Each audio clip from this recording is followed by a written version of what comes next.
A paz do Senhor Jesus, igreja. Que honra, que alegria. Podeis assentar. Faça isso glorificando a Deus. Isso, aleluia.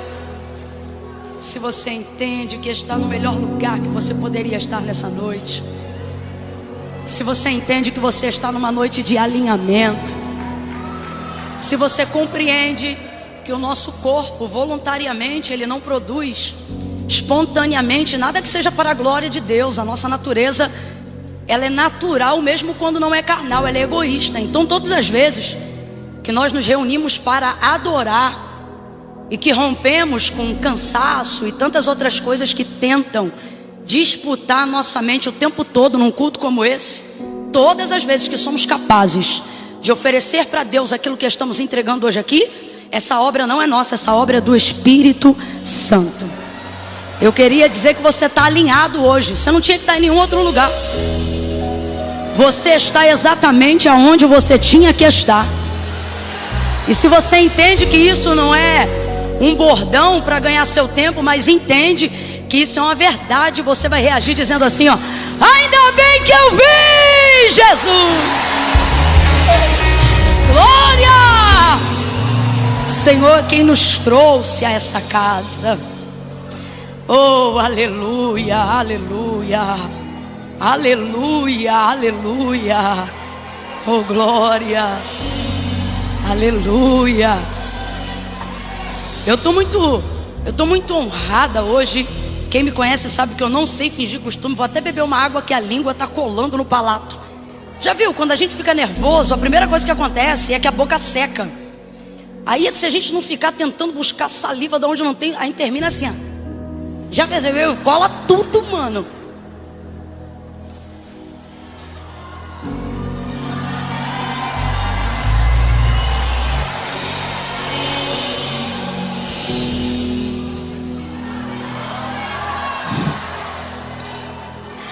Pode beber água aqui ainda, não pode?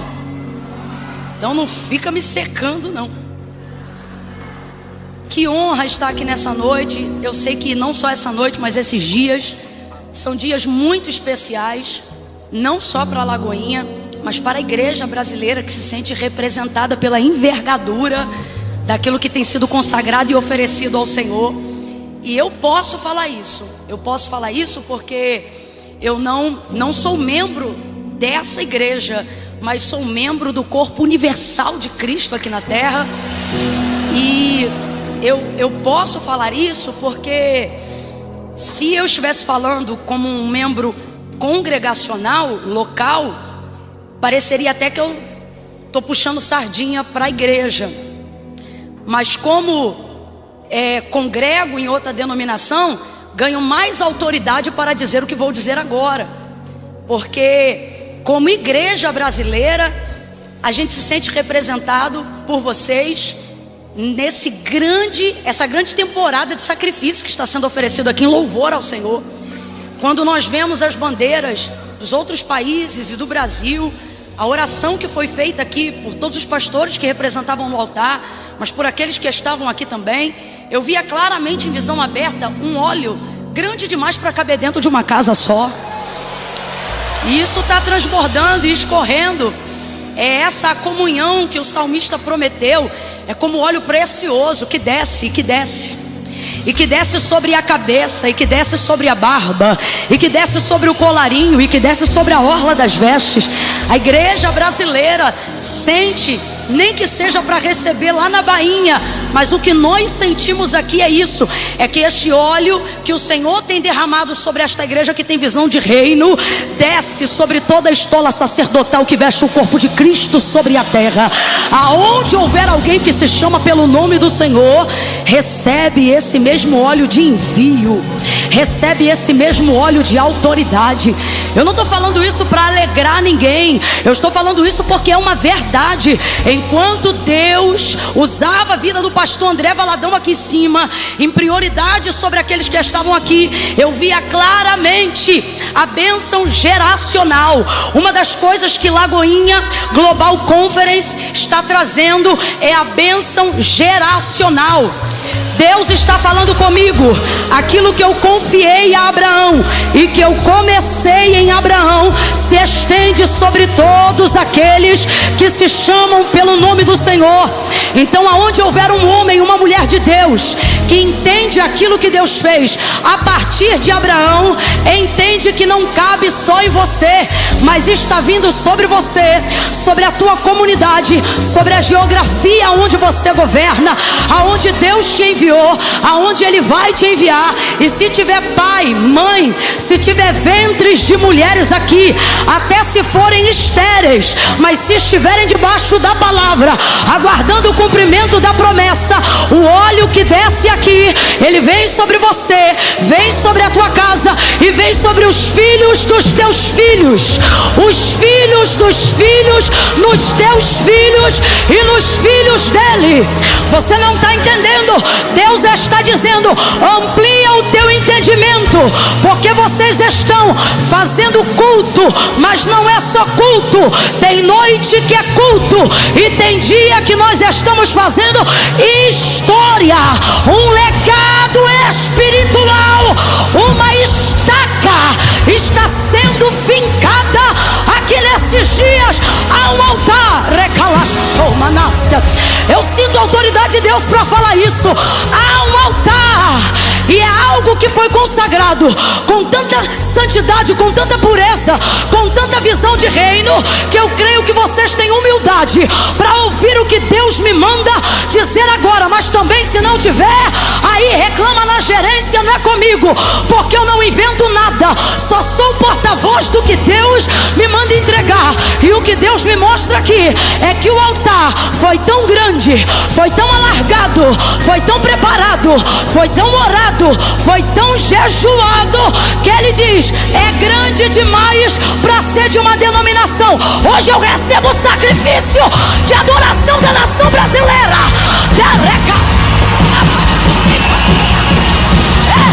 Entrega o louvor, entrega a honra, entrega a adoração. Diga para ele que é honroso, diga para ele que é honroso poder ser útil para tanta gente. Uracanaia sobria, rementre rebia, remaia sobria. Aleluia, aleluia. Ainda bem que eu vi Jesus. Aleluia. Eu quero ainda, antes de ministrar o texto que Deus me confiou e me impeliu para pregar nessa noite, pela misericórdia, dar testemunho dessa igreja. E agora me refiro restritamente à comunidade congregacional, à igreja local, ao trabalho minucioso que é feito em cada uma das igrejas que se chamam Lagoinha. Mês de outubro do ano passado, eu tive o privilégio de tirar um tempo ministrando fora. E nesse período, boa parte dos compromissos foi para atender as igrejas Lagoinha. Eu me senti até missionário quando é convidado pela igreja. Foi maravilhoso. Só que ocorre que eu entrei numa velocidade. Foi quase 7 dias, só Lagoinha, Lagoinha, Lagoinha, Lagoinha, Lagoinha, lá nos Estados Unidos e arredores. E é o povo de Orlando aí, Flórida, aleluia.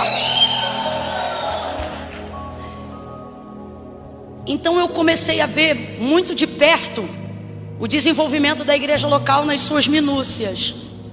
Todas as igrejas que ia mantinham o mesmo padrão de entrega de qualidade de serviço. Isso me agrada muito, me saltou imediatamente nos olhos, porque minha linguagem de amor é serviço. Não vou usar o tempo aqui agora falando das 5, mas para mim só de serviço dá jeito. E eu poderia provar biblicamente que a linguagem de amor de Jesus também era serviço, mas deixa isso para outro dia.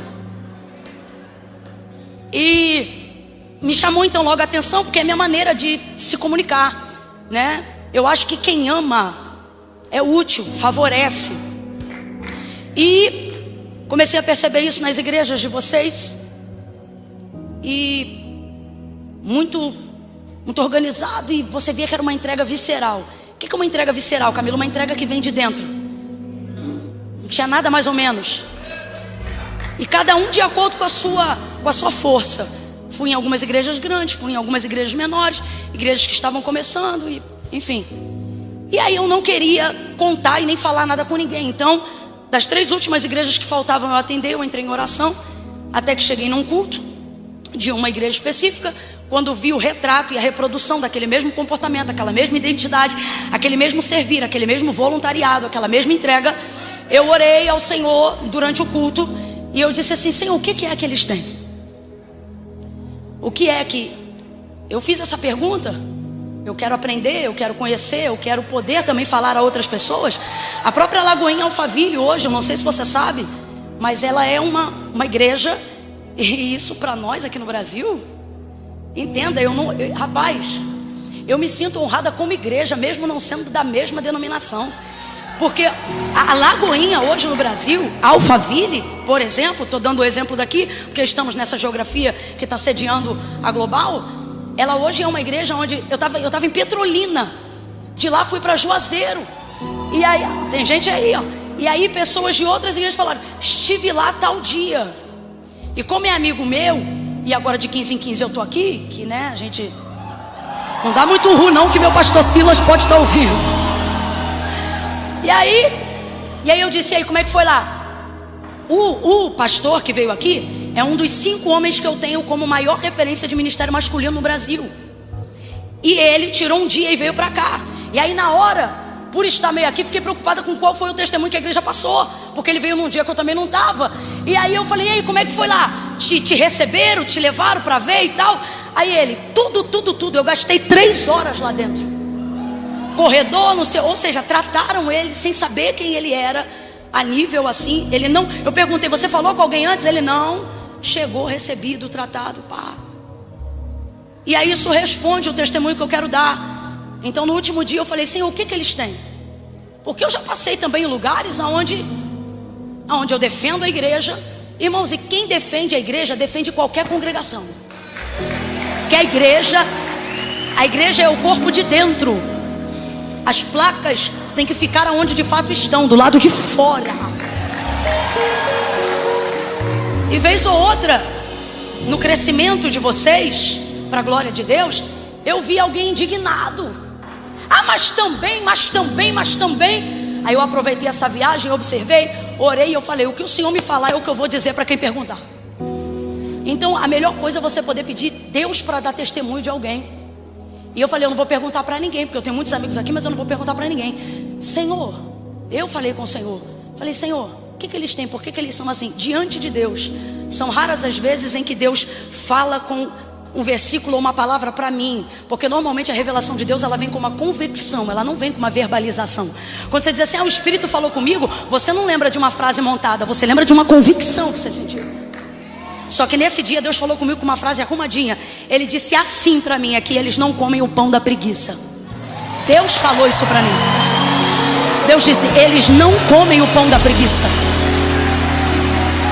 Eles fazem, vão. E entende que no voluntariado está o sacrifício, a entrega devocional. Só hoje chegando aqui, eu percebi pessoas que eu conheço um pouco, e você vê que elas estão cansadas, mas estão assim, ó, entendendo que o serviço é um incenso suave, eretas. Então eu quero dar testemunho disso para vocês, como alguém que visita, como alguém que vem de fora, como alguém que atende como pregadora, mas que também tem amigos que frequentam para poder observar e dão o mesmo testemunho. Então assim, não esmoreçam as vossas forças. Vossa obra não é vã no Senhor, mas tem recompensa. O senso de pertencimento que o voluntariado dessa igreja desenvolve quanto igreja, está fazendo com que outras igrejas que não frequentam a mesma escola desenvolvam o mesmo senso de pertencimento e de dignidade de quem serve. Então, por favor, como alguém que vem de fora e pode dar testemunho, eu sei que para funcionar de vez em quando o pau canta na casa de Noca. Mas eu quero dizer para vocês que isso já passou de ser sobre vocês há muito tempo e transcendeu e está fazendo escola para a glória de Deus. Então não parem, não parem. Eu gostaria de pedir agora a melhor salva de palmas para os voluntários que servem incansavelmente essa igreja. Aplauda ao Senhor, que dá força ao cansado, que renova as forças daquele que não tem mais vigor. Se você puder, libere um aleluia, libere um glória a Deus e agradeça a Deus pela vida das pessoas que estão aqui e que fazem essa identidade ser reconhecida internacionalmente. Aplauda o Senhor por isso. Deus abençoe. Amém. Eu não ia ter paz se eu não testemunhasse isso hoje aqui. Aleluia. Aleluia. Eu vou falar rasgado que é para todo mundo entender. Não é porque é jovem. Não, não é. Não é porque é parede preta. Não, não é, irmão. É porque trabalha. É porque se trabalha e não se trabalha pouco, não. Trabalha muito. Só que às vezes não se percebe porque é um trabalho oferecido em secreto. Como assim? Não tem farisaísmo de trabalhar e mostrar que todo mundo está trabalhando. Já fica de preto que é para ficar incógnito no meio da galera. Então Deus vos abençoe. Hoje eu vejo que a única coisa que poderia abalar vocês seria somente uma coisa, aquela que abala todos os homens e mulheres que estão dando certo. O quê? A vaidade, é a única coisa. Eu peço, como membro ativo da Igreja de Cristo na Terra, não se achem, não se sintam, continuem mantendo essa humildade. Estou falando como ovelha, como membro do corpo de Cristo. Porque nada, Camila, mas é tanta guerra, tanto levante. Aprendi esses dias com o homem de Deus, vou entregar isso aqui para vocês. Tudo que se levanta contra você e que Deus não elimina do teu caminho é porque não tem poder de te destruir. Só vai te polir, só vai te treinar. Tem inimigos contra nós quanto igreja que os anos passam e a gente continua lutando. Tem hora que essa batalha cansa, dá uma agonia. De vez em quando, se a gente não vigiar, a gente chuta a tenda do tabernáculo. Mas eu ouvi esses dias de um homem de Deus e não esqueci mais isso. Ele disse: Camila, tudo que Deus permite incomodar e Ele não tira, é porque você não precisa disso para limpar teu caminho, é porque não te destrói. Guarda isso no coração de vocês, viu? E não deixa o narcótico nocivo mais antigo do mundo, que já derrubou a tantos, nos derrubar também. Grita assim pro teu irmão e fala: vaidade não. Olha aqui para mim. Vaidade é mais viciante do que cocaína e açúcar. Não deixa. Deus está mandando eu dizer isso aqui para alguém. No ponto que você está hoje, só você derruba você. Não deixa. Não deixa. Grita aí pro teu vizinho e diz: comigo não. Fala: o sangue de Jesus tem poder. Clama pelo sangue. Então eu estou muito honrada, estou muito feliz de estar aqui. Pastor Márcio Valadão, sua família, pastora Renata, pastor André Valadão, Cassi, Deus abençoe, viu? Eu olho para vocês, eu perco o direito de envelhecer em paz. Eu penso até assim, não vou fazer nada não. Aí quando eu vejo vocês, eu falo: eu vou fazer sim. Eu vou fazer alguma coisa, não posso ficar feia não. Deus abençoe a todos os pastores. Não vou falar o nome de todos para não errar, mas preciso mencionar pelo menos mais dois aqui. Pastor André Fernandes,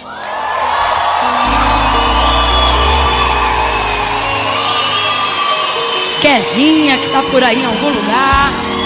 Eu amo, pastor André Valadão. Eu amo essa sua ovelha, esse seu pastor, porque todo mundo chama todo mundo para dividir fracasso. Essa igreja aqui é uma bênção. O sorriso de Deus, a luz do rosto de Deus resplandece aqui. Deus olhou para cá. E aí esse abençoado aí que trabalha, vive, não sei o que, e podia seguir o fluxo. Aí falou comigo, meu marido, que Deus falou com ele. Eu falei: Deus fala mesmo com esse homem, porque só Deus fala essas coisas. Falou: você não quer vir aqui não? Fazer o culto? Ouça, e o culto também, a nossa conferência, uma benção. E meu marido, que é muito mais inteligente do que eu, Ele disse assim: Camila, pessoa rara. Eu disse: por quê? Ele disse: porque todo mundo chama alguém para ajudar na dificuldade, mas para dividir sucesso é raro. É a nobreza desse cara aí que está do seu lado. Eu amo. E eu te amo, pastor Flavinho. Manda um beijo para Isa. Eu amo sua vida. Tu me lembra Jesus, cara. Eu olho para você, eu tenho vontade de ser crente. Eu falo: eu não sou crente não, cara, eu tenho muito que melhorar. Ele é tão crente que eu estou aqui falando, olhando para ele, na cabeça dele ele já está assim: Senhor, a glória é tua, tem misericórdia de mim, me cobre com teu sangue. Evangelho de Jesus, segundo escreveu João, capítulo de número 19. Abra aí a sua Bíblia. Evangelho de Jesus, segundo escreveu João, capítulo de número 19. Oh glória. Aleluia, aleluia. Quem encontrou, diga amém. Encontrou nada, não ouvi nem tua Bíblia, não vi nada. João capítulo de número 19, versículo 23 em diante. Presta muita atenção, irmãos. Não foi eu que escolhi esse texto, tá? Não foi. Deus levou a sério esse negócio de global que vocês fizeram aí. Agora aguenta. Versículo 23 do capítulo 19 diz assim: tendo os soldados crucificado a Jesus, tomaram as suas vestes e dividiram-na em 4 partes, uma para cada soldado. Tomaram também a túnica, que era sem costura, toda tecida numa peça só de alto a baixo, e disseram uns aos outros: não a rasguemos, mas lancemos sorte sobre ela para ver de quem será. E isto aconteceu para que se cumprisse a escritura que dizia: dividiram entre si as minhas vestes, e sobre a minha túnica lançaram sortes. Foi o que fizeram os soldados. Verso 28. Mais tarde, sabendo Jesus que tudo já estava consumado, para que a escritura se cumprisse, ele disse: tenho sede. E estava ali um vaso cheio de vinagre. Embeberam de vinagre uma esponja e colocaram-na numa vara de ísopo e chegaram na sua boca. Quando Jesus recebeu o vinagre, ele disse: está consumado. E inclinando a cabeça, entregou o Espírito. Quem está acompanhando, diga amém. Como era o dia da preparação dos judeus, para que os corpos não ficassem expostos na cruz durante o sábado, porque este sábado era um grande dia, rogaram-lhe a Pilatos que fossem quebradas as pernas dos crucificados e que fossem tirados de lá. Foram então os soldados e quebraram as pernas do primeiro e do outro que com ele fora crucificado. Mas chegando-se a Jesus, vendo-o já morto, não lhe quebraram as pernas. Olha aí para o vizinho e diz: quebrar ninguém quebra. Fala de novo, diga: quebrar ninguém quebra. Contudo, um dos soldados transpassou-lhe o lado com uma lança, e imediatamente saiu sangue e água.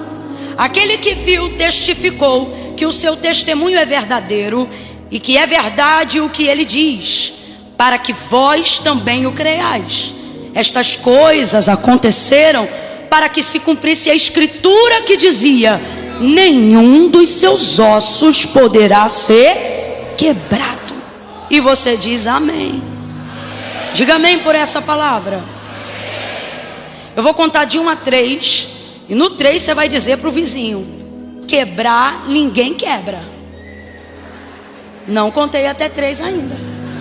Isso é ansiedade, Jesus te cura hoje. No 3 você vai dizer: quebrar ninguém quebra. Menino, Deus te cura. 1, é 2, é 3, diga. Guarda isso. Ninguém quebra quem está debaixo de uma palavra. A palavra de Deus, ela é inquebrável. A palavra de Deus, ela é inquebrável. Não existe nada na terra que seja mais poderoso do que a palavra de Deus. Pela palavra os mundos e tudo que há neles foi criado. É isto que está na própria palavra. Porque céus e terra não foram feitos de prova aparente do que se vê, mas antes foram criados pelo poder da sua palavra. Quando você olha lá para Gênesis, você vai ver que é a palavra de Deus que manifesta tudo aquilo que é concreto, provando que aquilo que é espiritual predomina sobre o que é físico. O que é físico tem até o poder de comunicar coisas espirituais, mas não tem o poder de determinar sobre coisas espirituais. O salmista vai salmodiar messianicamente no Salmo de número 8, e ele vai dizer que quem está na terra só manda, governa sobre aquilo que é da terra. Mas quem está no céu, manda na terra e debaixo da terra. Isso está falando sobre hierarquia espiritual. E isso coloca o mundo espiritual em primazia em relação a tudo aquilo que você compreende por governo, hierarquia ou autoridade. Tanto é que é por isso que muitas pessoas, muitos ministérios, por que não dizer até congregações, têm perdido força, porque se tornaram excelentes em métodos, em aplicações, mas perderam a capacidade de desenvolver a sua vida espiritual. Sua vida espiritual já não é mais prioridade. Eu vou orar se der tempo, eu vou buscar se der tempo. Se der tempo eu falo com Deus. E depois se pergunta onde está o poder de Deus. O poder de Deus e as visões de Deus não são para homens naturais, não são para homens carnais. A todo homem a quem Deus deu uma visão, primeiro avaliava a sua conduta espiritual. Deus não fala com quem fala dele, Deus fala com quem fala. Tem diferença. E às vezes a gente passa o nosso dia e a nossa vida falando de Deus, inclusive no ministério. E eu vou usar esses termos porque eu sei que a maioria dos que estão aqui pertencem à Igreja de Cristo. Passamos o dia trabalhando, falamos de Deus o tempo todo. Quando alguém nos conta uma notícia, uma tragédia, qualquer coisa do tipo, a gente traz o nome de Deus para a conversa, fala de Deus, diz que acredita que Deus pode resolver, porque de fato e de verdade Deus é o único na nossa vida. Ele permeia as nossas conversas, Ele permeia as nossas decisões. Mas por que não tem havido, da mesma maneira como já houve um dia, a operação do seu poder tão manifesto, tão revelado no nosso cotidiano e no nosso dia a dia? Porque mantemos a preservação de Deus como único, mas já não temos Deus como primeiro há muito tempo. Vamos falar a verdade. A verdade é essa. Só vai orar se der tempo, só vai buscar se der tempo. E Deus é espírito. Completa para mim, por favor. Deus é? Então você tem que tirar da sua cabeça a ideia de que o mundo espiritual pode ser terceirizado ou secundarizado. Deus é espírito. Então se tudo que eu tenho vem de Deus, se tudo que eu mantenho preciso de Deus, se toda a direção que recebo vem de Deus, quem deve ser prioridade na minha vida? Deus. Vamos lá? Quem deve ser prioridade na minha vida? Deus. E como eu priorizo Deus na minha vida? Através das minhas ações, priorizando a minha vida espiritual. Se eu priorizo a minha vida espiritual, então eu priorizo Deus. Eu não falo de Deus, eu falo com Deus. E começo a perceber a diferença de uma coisa e da outra. Você pode falar de Deus o dia inteiro, você pode cantar hinos para Deus o dia inteiro, e nada reverberará a nível de poder do que contato direto com Deus. Ele é espírito. Então quando eu organizo minha vida espiritual, tal espírito começa a predominar sobre todas as minhas atividades. Vamos falar rasgado que é para todo mundo entender? Somos bons de campanha, somos bons de propósito, somos bons de jejum de vez em quando. Somos difíceis de quê? De vida devocional. Aonde está a maior guerra dos crentes aqui hoje que querem vencer? Não é na parte financeira, você já sabe como dominar as finanças.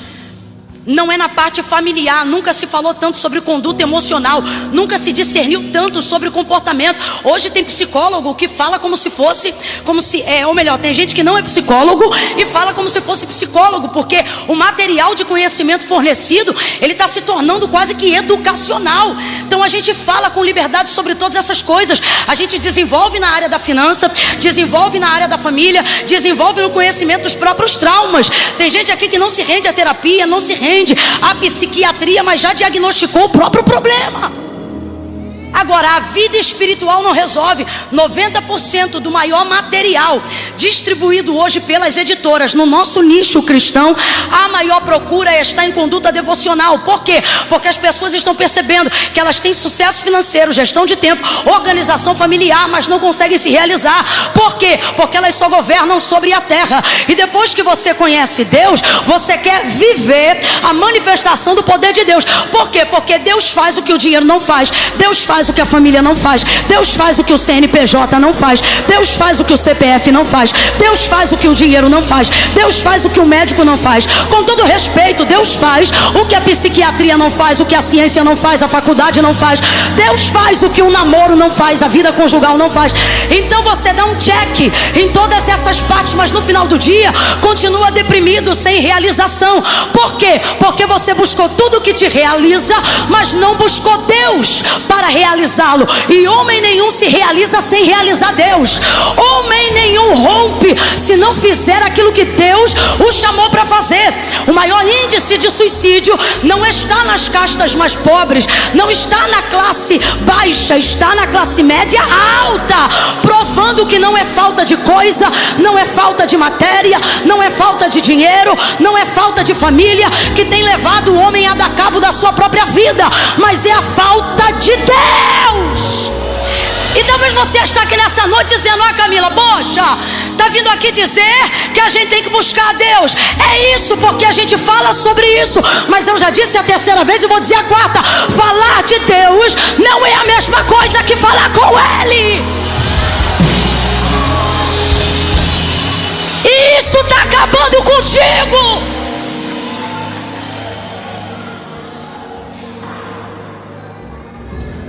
Não é hormônio, é a tua ausência do lugar devocional, porque você não prioriza mais a vida espiritual. O mundo compete com a tua atenção, e você diz: daqui a pouco eu falo com Deus. Quando eu me mudar eu falo com Deus. Quando eu parar de beber eu falo com Deus. Quando eu parar de fumar eu falo com Deus. Quando eu largar os vícios eu falo com Deus. Quando eu casar eu falo com Deus. E Deus está dizendo: eu não acredito que você podia falar comigo agora, mas está dizendo que vai falar comigo depois. Camila, é que eu não me sinto santo o suficiente para falar com Deus. Vai jejuar todo dia, vai fazer propósito de Daniel, vai subir monte, vai descer, vai orar com a boca no pó, e nunca vai ser digno. Então, nosso mundo espiritual não está sendo consolidado. Há aproximadamente, eu estou falando porque eu debruço um pouco sobre o comportamento dos crentes e da igreja desde a década de 90. Eu não tive o privilégio de nascer no lar cristão, então eu precisei conhecer como a igreja chegou até aqui, o que ela desenvolveu. Eu estou falando a nível Brasil. E uma das coisas que eu percebo é que nós evoluímos em todas as áreas. Então por que a explosão de milagres, prodígios e maravilhas não está acompanhando isso? Porque a gente explodiu em todas as áreas, mesmo, menos na única que faz tudo funcionar: Deus. Deus é Espírito. Agora vamos lá, aonde o Espírito de Deus se manifesta? Na sua palavra. Eu vou te perguntar e você me responde se me ouviu bem. Aonde o Espírito de Deus se manifesta? De novo, aonde o Espírito de Deus se manifesta? Aonde Deus se revela? Vem, aonde Deus se revela? Por onde Ele se move? Qual é o único meio pelo qual Deus opera? Não, tem gente que ficou em dúvida agora, vou falar de novo. Qual é o único meio pelo qual Deus opera? Através da sua... Todo o restante é consequência de uma operação ou de uma palavra que foi liberada. Mas nenhum mover tem o poder de substituir aquilo que a palavra libera. Por isso a prioridade é a palavra. Quando João vai constituir a biografia ali no Evangelho, falando sobre Jesus, diferente de Mateus, de Marcos, ele vai estabelecer a biografia de Jesus escrevendo assim, ó: no princípio era o verbo. Ele não fala sobre Maria, ele não fala sobre José. Ele entende que a origem física e o entendimento de Cristo não começa no físico, começa no espiritual. O que acontece com Maria é a evidência de algo que foi absorvido no espiritual. Então ele não se poupa naquele momento, ou melhor, se priva naquele momento momento de falar de João, de falar de Maria, de falar de Gabriel, ele vai no início. Ele diz: no princípio era o Verbo estava com Deus, o Verbo era Deus, nele estava a vida, e a vida era a luz dos homens. O que é verbo? O verbo é palavra. De quem João está falando? De Jesus. Então o que ele está dizendo? Que a consciência de existência de Cristo para João e para a humanidade não parte a partir, se esforça, porque para assistir Vingadores, que é 3 horas, você não foi no banheiro. Então bota essa cabeça para funcionar, essa massa cinzenta para funcionar. Ah, Camila, mas não adianta falar muito, porque depois de 40 minutos ninguém presta atenção em mais nada. Eu não estou pregando palestra, eu vim falar da inerrante, mais penetrante do que qualquer espada de 2 gumes. Não compare a palavra de Deus à palestra motivacional.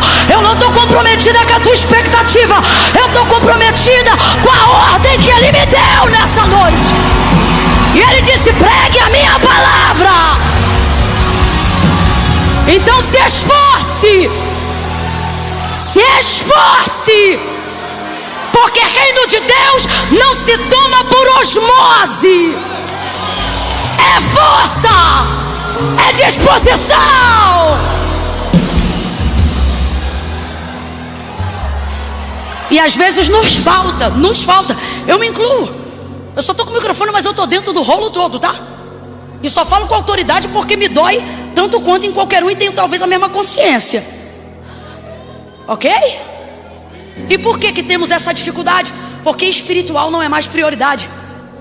Homens espirituais viraram chacota. E os crentes do próprio meio reproduzem a brincadeira de línguas estranhas e ensinam os filhos a fingirem que dão lugar. Depois não entendem porque eles não são batizados com o Espírito Santo de verdade. Mundo espiritual, do Deus que é Espírito e que só pode ser compreendido em Espírito. Deus só pode ser compreendido em Espírito, só pode ser recebido em Espírito e só pode ser vivido em Espírito. O que foi que Jesus deixou claro?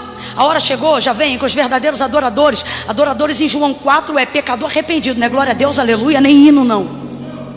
Em que os verdadeiros adoradores adorarão ao Pai em espírito e em... Então como é que se recebe Deus? Em espírito. Como é que se entende Deus? Em espírito. Como é que se cansa sabedoria ao conhecimento de quem Deus é? Em espírito. Agora volta onde eu parei. E Deus se revela por intermédio de quê para ser conhecido? De quê? De Instagram? De Facebook? De Mark Zuckerberg? Aí depois não entende, porque tem uma unção que evidencia, tem um chamado que não se cala, mas não tem comunicação, não recebe direção, anda perdido. E por que anda perdido? Porque você tem tudo, mas não fala com quem te deu tudo. Então você tem tudo, mas não sabe usar nada. Ocorre então que João vai revelar para nós que aquilo que é espiritual vai determinar sobre o físico. Vamos lá? Aquilo que é espiritual determina sobre... Quando você tem uma palavra, você não tem algo físico, porque a palavra de Deus também não é física. Quando você libera uma palavra de Deus, saem letrinhas da sua boca concretas? Não, sai um hálito, sai um sopro, mas não sai nada, porque a palavra de Deus também é invisível. Então Deus se revela de maneira invisível como Deus Espírito através da sua palavra. Palavra essa que é falada por nós fisicamente, mas que não pode ser vista. Em João então ele vai dizer: no princípio era o verbo, palavra. No princípio era o verbo estava com Deus e o verbo era Deus. De quem ele está falando? De Jesus. O que ele está dizendo? A evidência do que vocês veem agora não está vindo agora. Ela já veio muito antes da fundação do mundo. Antes do haja luz já tinha o haja cruz. Antes do... Alguém pensa que por causa do pecado, porque Eva pecou, porque quando eu chegar no céu eu vou dar na cara de Eva, porque eu também vou brigar com Adão. Irmão, você pode brigar pelo trabalho, pelos cardos, pela dor no parto, aí é tudo responsabilidade dele, dela, da serpente, daquela loucura toda que aconteceu no início. Agora, a obra de Cristo não dependeu de pecado para acontecer. Deus não é pego de surpresa. A Bíblia diz que o cordeiro já estava preparado antes da fundação do mundo. Por isso não tem pecado seu no físico, e não tem destruição sua no físico, que para cada erro que você cometeu, a palavra de Deus não possa restituir, restaurar, reconstruir, levantar. Então nós dependemos da palavra como o ar que nós estamos respirando, porque é esta palavra que manifesta governo sobre o físico. Físico que pode estar abalado, físico que pode estar destruído, físico que pode estar falido.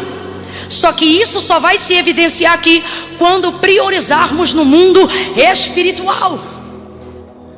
No princípio a terra era sem forma, vazia, não havia nada. O texto diz que o Espírito de Deus se movia sobre a face das águas. O Espírito de Deus, quem me conhece sabe, eu amo esse texto por causa disso que eu vou dizer agora, porque isso evidencia a força da palavra. Escute, não tem nada, tudo em trevas.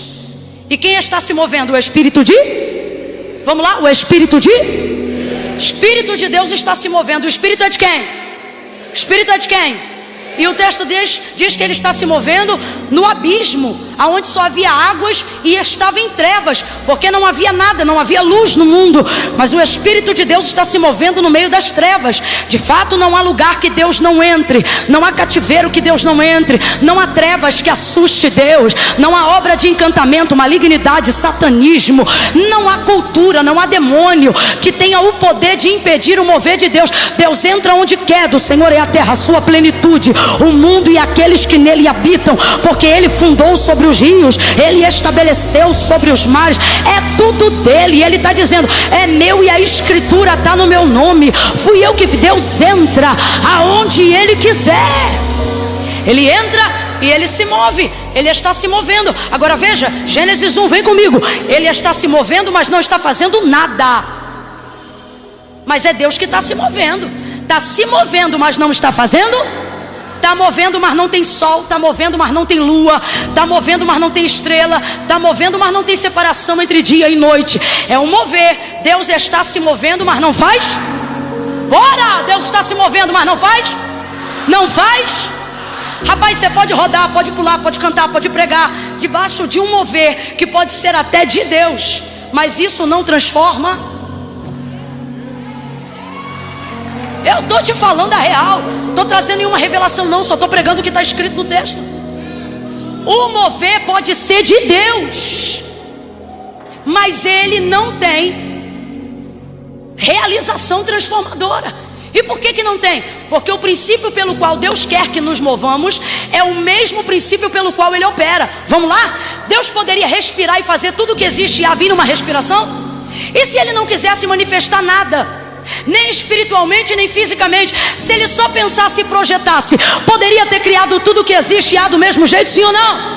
Mas por que ele fez do jeito que fez? Respeitando o tempo, respeitando o dia, mas acima de tudo, trazendo o maior princípio que Gênesis aplica. O princípio pelo qual ele quer que nós nos movamos, ou seja, pela palavra, é o mesmo princípio pelo qual ele opera, mesmo não precisando. Então veja, Deus está se movendo, mas não faz nada. Só que o texto diz, e disse Deus. Você esforça mais um pouco, eu já vou começar a aplicar, mas você tem que entender isso aqui. E disse Deus. Ah, Camila, não está dando para mim não, eu estou tomando leite há mais de 1 ano. Então vai-te embora que tu vai começar a enjoar, porque pão sólido vai começar a descer agora. E disse Deus. Está se movendo, mas não faz nada. É o Espírito do próprio, mas não faz nada. Mas quando ele fala, o que isso significa? Quando ele manifesta a palavra, vamos embora. Quando ele manifesta quando ele manifesta a sua, quando ele manifesta a palavra, tudo que ele fala começa a acontecer. E disse Deus, haja luz, e houve luz. E disse Deus, e ele começa a falar. E à medida que ele vai falando, ele vai trazendo à existência tudo que não existe pelo poder da sua palavra. É o Deus Espírito mostrando para nós que quem estiver em espírito e em verdade manifestará o poder que ele tem. De igual forma, é ele dizendo, eu me movo pela minha palavra. Se em espírito você se mover pela minha palavra, João 15 entra em ação. E o que está escrito lá é tudo que pedirdes recebereis. Mas Mas o que ele diz antes? Ele diz: meu pai é o agricultor, eu sou a videira, toda vara que está em mim e dá fruto, eu podo para que dê mais fruto. A que não dá fruto eu corto e lanço no fogo. Estai, pois, em mim, e as minhas palavras em vocês, porque se vós estiverdes em mim, e as minhas palavras, abre a boca, e as minhas, completa, e as minhas estiverem em vocês, pedireis o que quiserdes. Rapaz, moça, o negócio é tão sério que tem gente que confunde isso com o texto de Tiago, quando ele diz: e tudo que pedirdes em oração crendo, eu farei. Ou: e tudo que pedirdes em oração no meu nome, o meu Pai vos concederá. Só que o texto de João 15 não fala em meu nome. Ele diz assim: se vocês estiverem em mim e minhas palavras estiverem em vocês, pode olhar em casa. Ele diz: e tudo que pedirem, tudo que pedirem. Eu não estou dizendo que você não tem que falar em nome de Jesus, não. Eu só estou dizendo que, como disse João, a palavra revela Cristo, e Cristo revela Deus. Quando você está em espírito com Deus, você entende que Cristo e o Pai são um. Então quem fala o que Deus fala, fala Cristo. Quem fala o que Cristo fala, fala Deus. Quando se fala em nome de Deus, protocolos se quebram e palavras imediatas saem junto com aquilo que a boca está dizendo. Quais são os homens e mulheres a quem Deus conferiu esse poder? Aqueles que estão em espírito, aqueles que conhecem a palavra que foi dita. Quando eles abrem a boca, você nunca viu Jesus dizer assim: ó, seja curado em nome de Deus. Nunca viu. Nunca viu. E quando o povo puxava os enfermos para perto, para a sombra de Pedro se manifestar sobre eles, Pedro orava pelos enfermos? Pode olhar o texto. Ele não fazia isso. Era em espírito. A palavra que ele vivia era a palavra que se movia onde ele andava. Se vós estiverdes em mim, e as minhas, vem, e as minhas, bora, e as minhas. Agora vamos lá. De quantas maneiras você pode estar em Deus? De várias. Você pode estar em Deus cantando, você pode estar em Deus orando, você pode estar em Deus num culto aqui agora, mesmo não sendo crente, mas já sentiu a presença de Deus, porque você está em Deus. Não perde o fio da meada não, olha para mim. Você está em Deus, já chorou, já cantou, já profetizou, porque você está em. Então o que ele está dizendo? As varas estão na videira de muitas formas, mas a videira só está nas varas de uma só. Vou falar rasgado, que é para quem está achando que amigo do evangelho entra no reino do céu, botar o nome no livro da vida hoje. Você pode sentir Deus, falar com Deus e ser abençoado por Deus de muitas formas. Só que Deus só se vê em você de uma única forma. Ele está dizendo: em mim você pode estar de diversas formas, mas eu só te reconheço de uma. Se eu olhar para você e eu ver que em você está a minha. Se você não cumpre a minha palavra, se você não vive a minha palavra, se a minha palavra não é verdade no seu interior, você vai andar comigo, falar comigo, vai sentir a minha presença, mas naquele dia eu não te identificarei como sendo meu, porque você me conhece, mas eu nunca te reconheci. Você falou no meu nome, cantou no meu nome, pregou no meu nome, expulsou demônio no meu nome, e o dom funcionou, a unção funcionou. Por quê? Porque você se identificava, mas eu não me identificava. Por quê? Porque você usou o que eu tinha, mas não havia nada em você para que eu pudesse usar como eu queria. O que isso significa? Entenda. Deus se move pela sua palavra. Irmãos, Deus não tem fechamento com Camila. Deus não tem fechamento com o pastor André Valadão. Deus não tem fechamento com o pastor André Fernandes. Eu e Deus sou assim. Bota eles para caminhar contrário à palavra, para ver se Deus fecha com ele. Sobe eu aqui, falo o que eu quero do meu coração, ou uso o microfone para ofender, para ver se alguém fica sentado depois de 10 horas da noite ouvindo uma pregação textual dessa maneira. Ninguém aguenta. Deus está dizendo: eu não fecho contigo, eu fecho com a minha palavra. Então o que ele está dizendo? Fecha com a minha palavra, que eu fecho contigo. Pega na mão de alguém, que eu estou sentindo uma autoridade tão grande aqui. Não pergunta se pode, não. Cata a mão de alguém aí agora. Pega na mão dessa pessoa e grite assim para ela: palavra, palavra, palavra. Sabe de onde veio o avivamento? Como nunca. Da América Latina. Venezuela vai soprar vento de avivamento. Colômbia, vai soprar vento de avivamento. Camila, você está falando da Venezuela e lá está difícil. É na noite mais escura que a luz mais reflete o seu brilho. Por quê? Porque o povo vai ler a Bíblia e orar como nunca.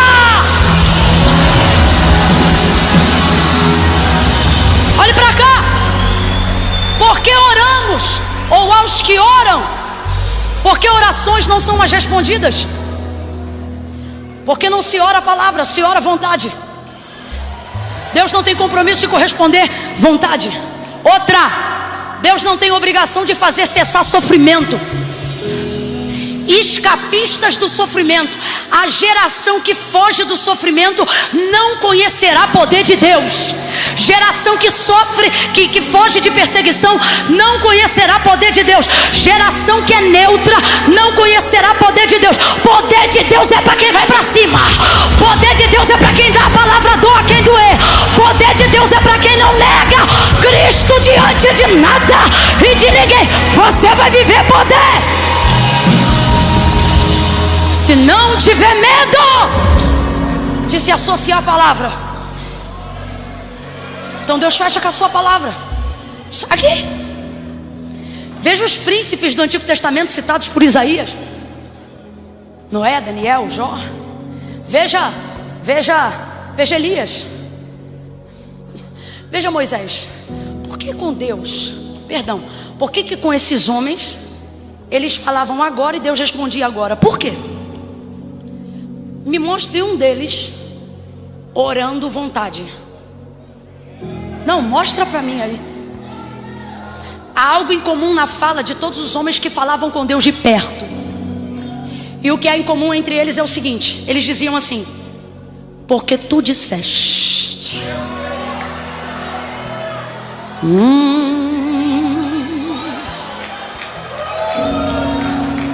Eu estou sentindo uma autoridade de Deus tão grande. Irmão, teu cansaço vai passar antes do culto terminar. Escuta o que eu estou te falando. E quem estava sentindo dor nos ossos e na perna, meu Deus, vai chegar aqui amanhã pulando. E alguém vai falar: o que houve com teu ciático? Deus está dizendo: quando minha palavra está em movimento, eu não preciso nem mandar para ser curado. Ela corrige tudo que estiver doendo. Ela vai passando em revista em tudo que está fora do lugar. Receba a cura. Receba a cura.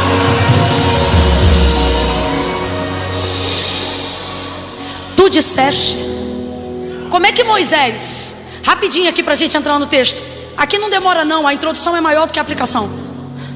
Como é que Moisés faz um Deus, abre aspas, não faz, fecha aspas, desistir da aparente obstinação de destruir um povo rebelde, de dura cerviz, que lhe afronta diariamente no deserto, mesmo diante de tantas realizações? Como um homem, abre aspas, convence um Deus?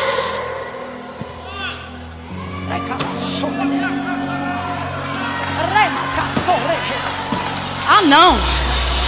Parece loucura o que eu vou dizer. Para quem quer falar mal de mim já vai falar, mas para quem entende eu não preciso explicar. Como é que uma cananeia em Mateus 15:21 faz um Deus operar na vida de um endemoniado que não reconhece ele como nada? Deus está dizendo para nós: eu dei para você todo o poder de me convencer.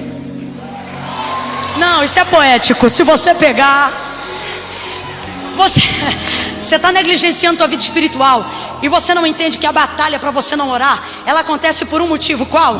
Deus não usa métodos, Deus usa pessoas. Então se você começar a buscar a Deus, você vai ser um convencedor. Não, você não está entendendo. Você lembra de Deus decidido a destruir Sodoma e Gomorra com Ló dentro dele? Só que aonde ele foi ter a conversa? Pastor André, eu nunca entendi isso. Deus tem o céu, Deus tem o trono, mas ele vai conversar sobre a destruição de Sodoma e Gomorra no quintal de Abraão. Ele quer ser convencido. Deus está passando perto da tua casa. Os arrepios que você sente, as batalhas espirituais, os sonhos que você não discerne, é Deus dizendo: eu estou te visitando porque eu quero que você me convença. Me convença que eu tiro ele da Cracolândia. Me convença que eu restauro o teu marido. Me convença que eu te mostro que o álcool não é nada. Me convença que a depressão sai e eu entro. Me convença. Deus vai conversar sobre a destruição de Sodoma e Gomorra na proximidade de onde Abraão estava. Pelo amor de Deus, você está brincando comigo? O dono do universo vai escolher o quintal da minha casa para falar de um assunto e de uma decisão que ele diz que já tomou? Por que isso? Aí o texto diz que naquela época, já mais de 20 anos, né, Abraão é tido pela galeria dos heróis da fé como amigo de Deus. Isso é vida espiritual, isso é devocional em dia. É Deus dizendo: já tomei decisão, mas quero conversar perto de você para ver o que.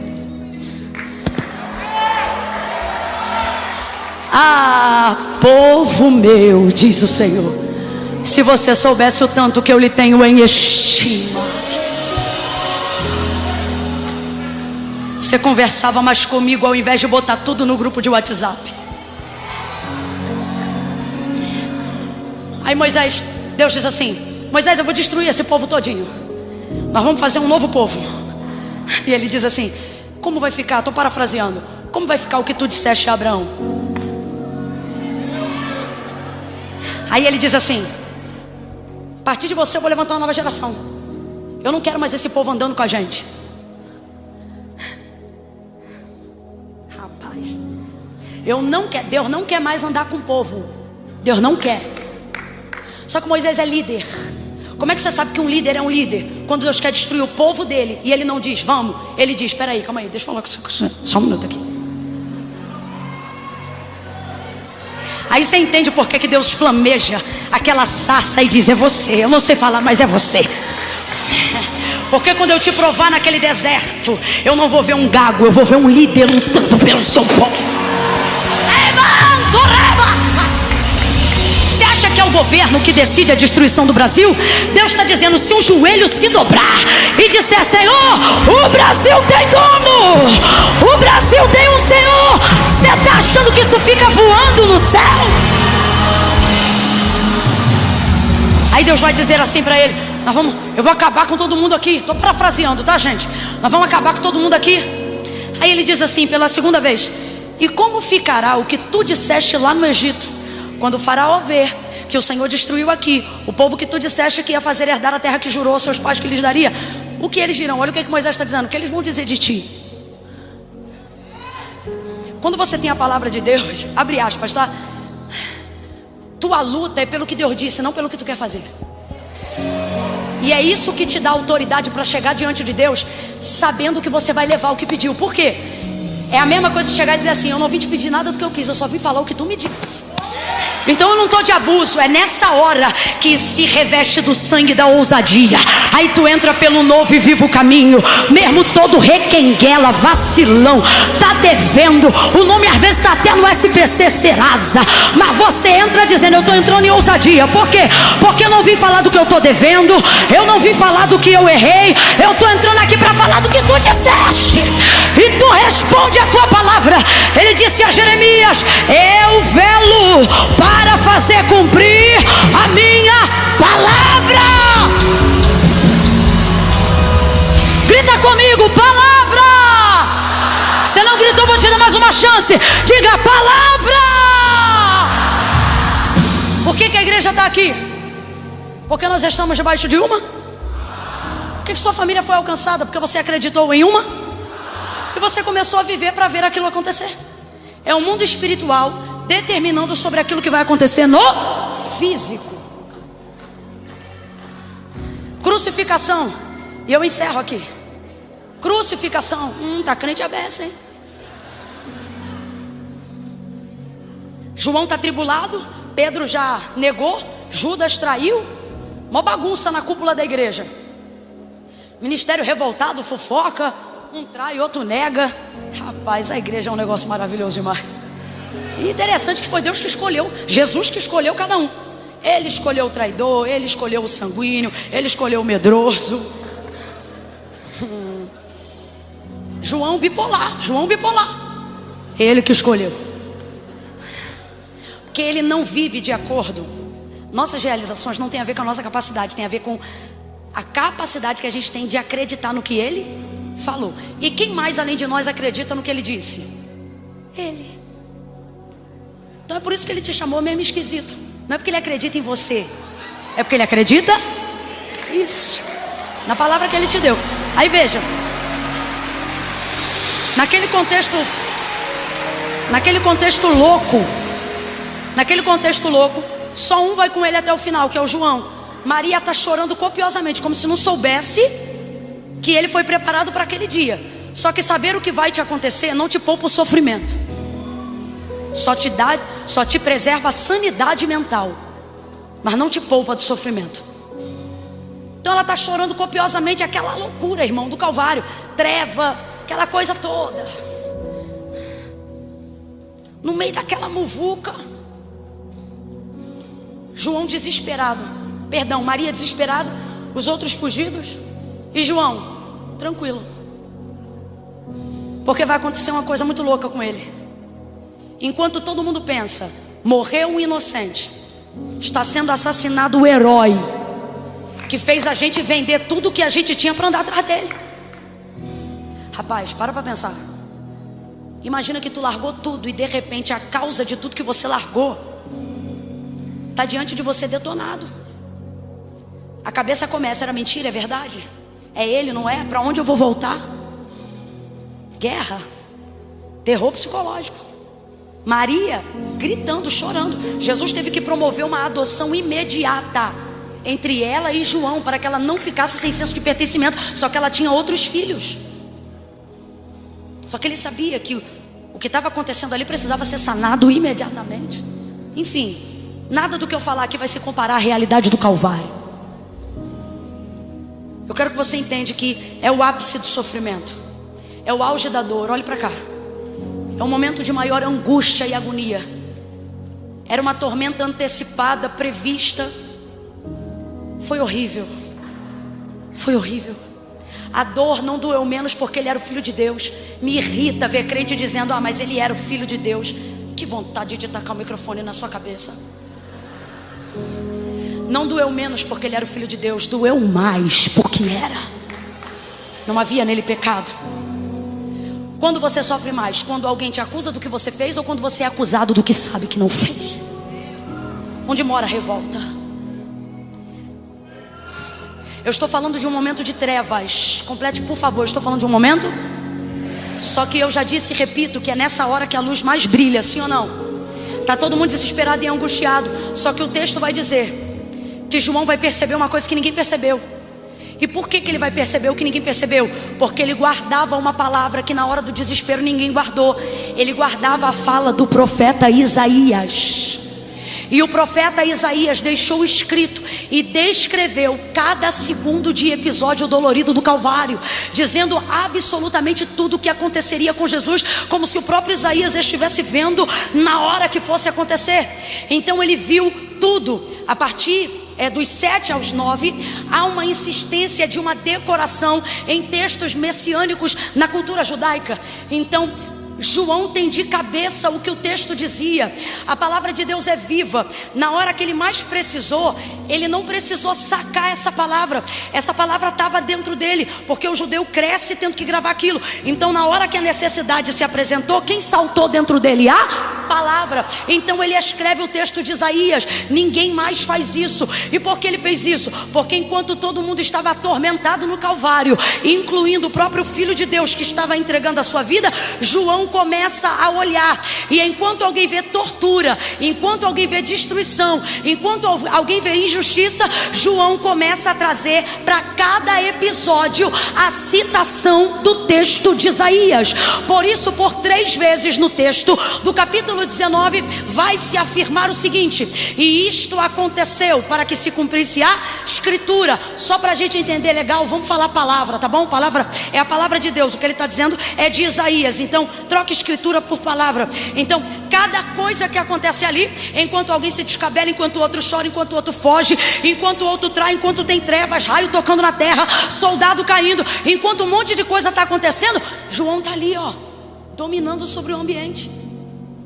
Você não vê João se descabelando, você vê ele se preparando para receber Maria a partir daquele dia em sua casa, como se fosse sua mãe. Rapaz, o cara está governando no maior caos. Não. Eu não estou viajando na maionese, não. Chegando em casa, olha o texto. Rapaz, é soldado falando, multidão gritando, é fariseu, sacerdote, indo para cima de Pilatos, é documento, rapaz, é um rolo. E João, tá vindo túnica, vamos rasgar, vamos dividir, vamos lançar sorte. E João, vamos fazer assim, vamos fazer assado. E João, isso aí é a palavra. Dividiram entre si as minhas vestes, ó, e sobre a minha túnica lançaram sorte. É por isso que ele não pega uma marreta e dá na cabeça de um soldado. O que você não faz por quem você ama? Eu já vi cena de mãe entrar na frente de fuzil, com o sangue quente, e dizendo, vou matar teu filho. Ela entrar na frente e dizer, meu filho tu não mata. Rapaz, o que a gente não faz por quem a gente ama? Por que quem está ali não toma nenhuma reação abrupta?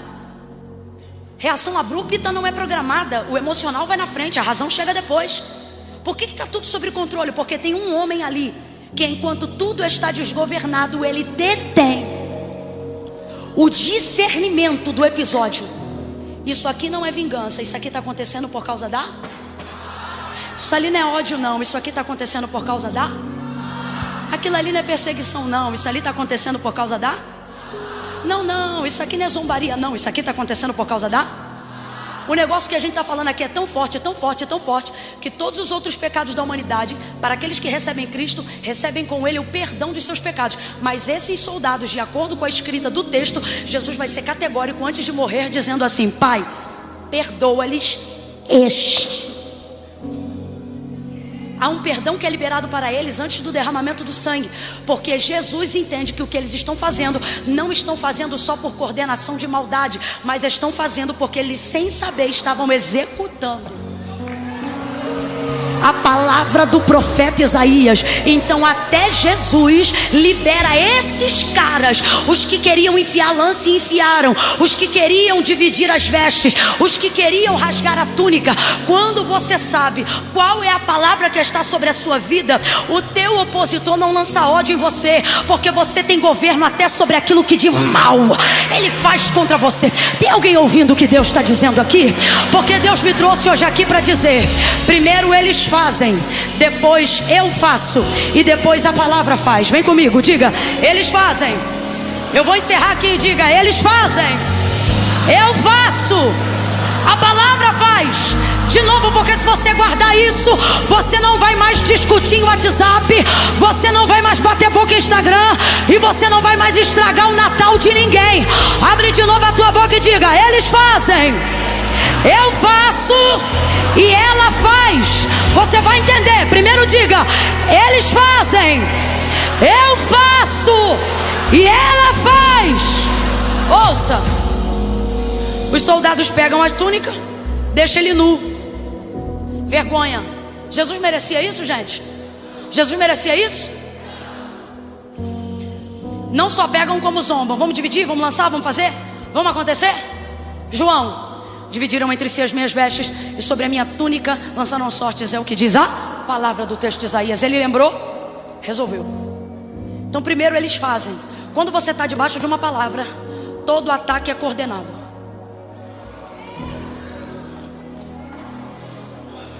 Não, eu tenho que falar isso aqui. Você está no meio do maior calvário, você está no meio do maior caos, você está no meio da maior cruz, afronta, perseguição, pererê, parará, pão duro. E você pensa que desordem, é um traindo, o outro negando, é a família se acabando, é um assim, é outro assado. E o Espírito Santo está dizendo, se tu lembrar da palavra, aonde todo mundo vê caos, tu vai ver a batuta da orquestra desse negócio na minha mão. Eu estou sentindo uma graça de Deus tão grande aqui. Meu Deus.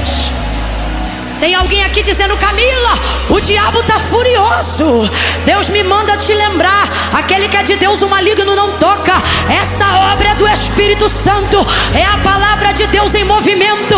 E o que você chama de caos é o maior momento de revelação daquilo que Deus está operando.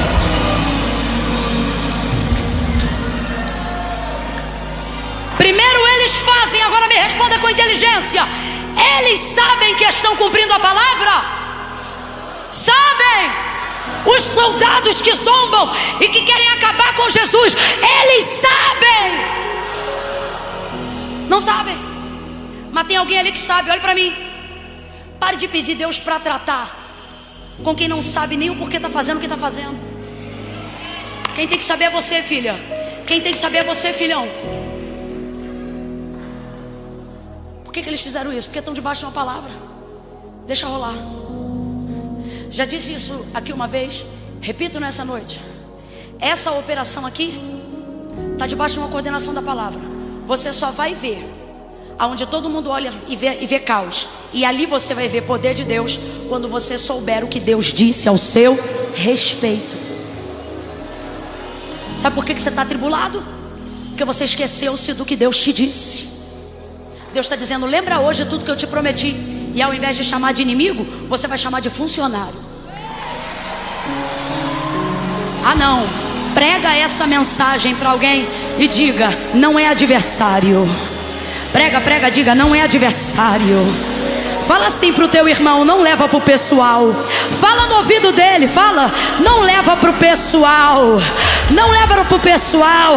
É a palavra de Deus em movimento. Deixa falar, deixa queimar, deixa difamar, deixa rasgar. E quando alguém perguntar, viu o que fulano está fazendo com você? Você vai dizer, não, eu só vejo a palavra se cumprindo. A palavra se cumprindo. A palavra se cumprindo. A palavra está se cumprindo. A palavra está se cumprindo.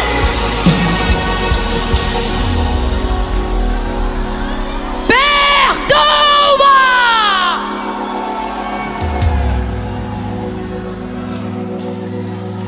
Assim responde Deus a pergunta de alguém: perdoa-lhes.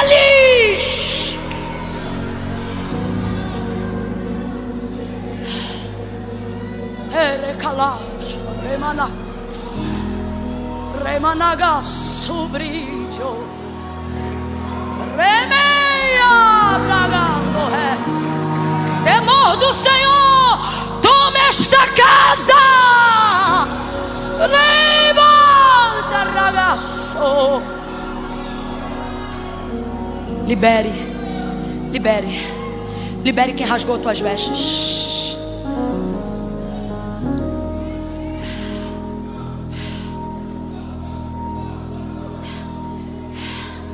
Perdoe o Supremo.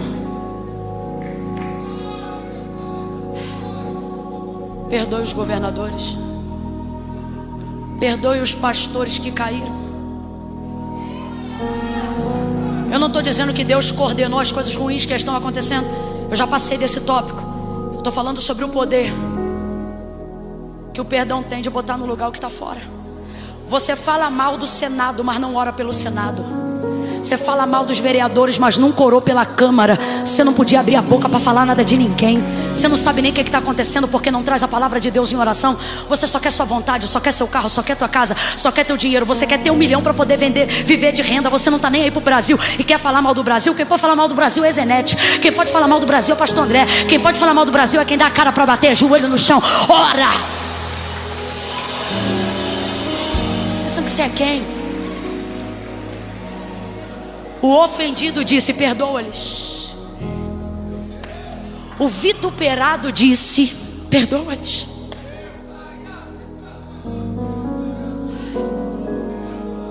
Primeiro eles fazem. Primeiro, mas não é inimigo, é a palavra de Deus se cumprindo. Olha para mim. Ou você sai hoje daqui acreditando que todas as coisas cooperam para o teu bem, ou você vai arrumar um inimigo em cada esquina. Ou você é crente, ou tu é Nutella. Ou você é crente, ou você é mingau. Eu nunca vi tanto crente bater boca. Eu quero ver essa coragem, essa disposição para bater boca, cumprindo o que a palavra diz. Tem alguma coisa contra o teu irmão? Não vai no vizinho que tem contra ele também não. O texto diz, procura ele. Fala com ele na presença de uma testemunha. Isso ninguém quer.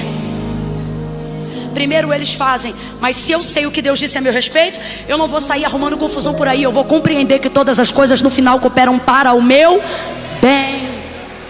Depois eu faço.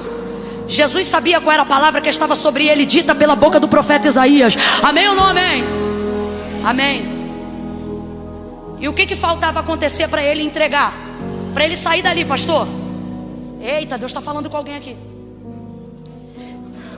Calvário é lugar de dor. Completa aí. Calvário é lugar de... a maior de todas.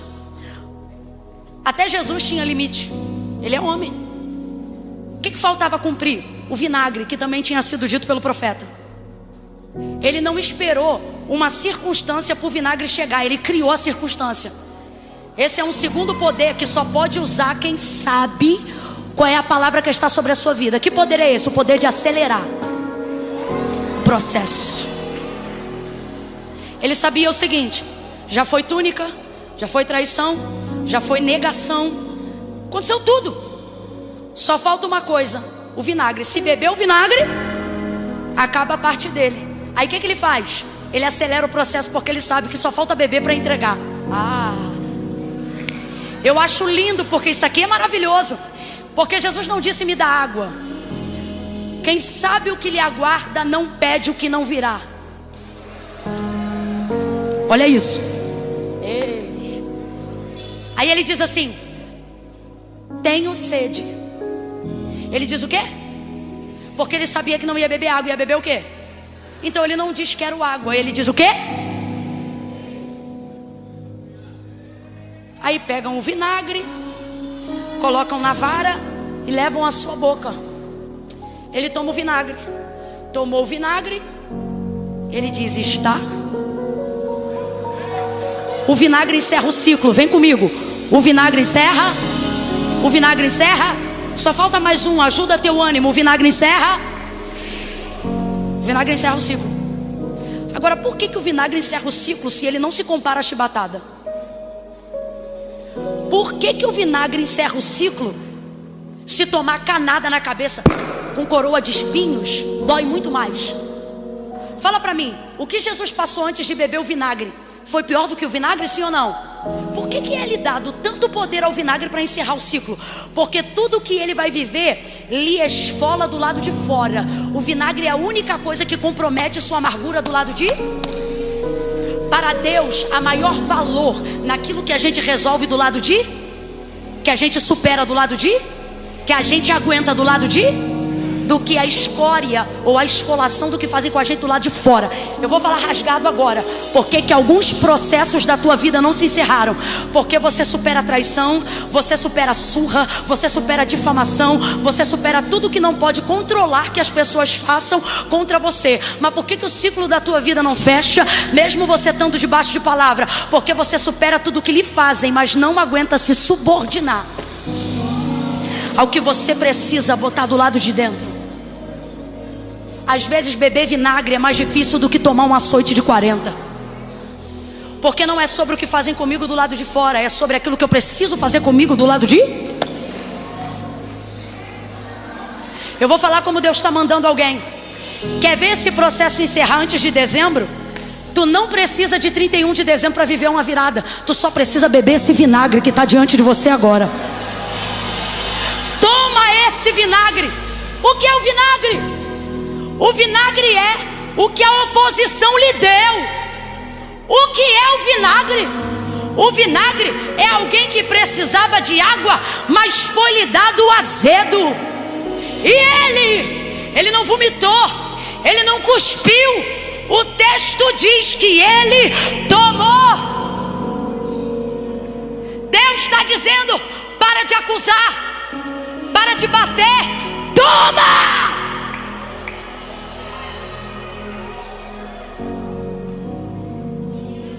Engole!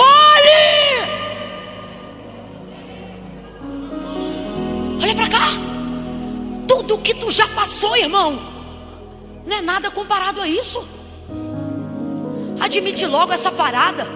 Perdoa logo quem tiver que perdoar. Liga pra ele, liga pra ela.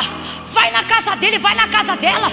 Para de ficar esperando que o outro te dê a razão, porque você foi o que carregou a cruz.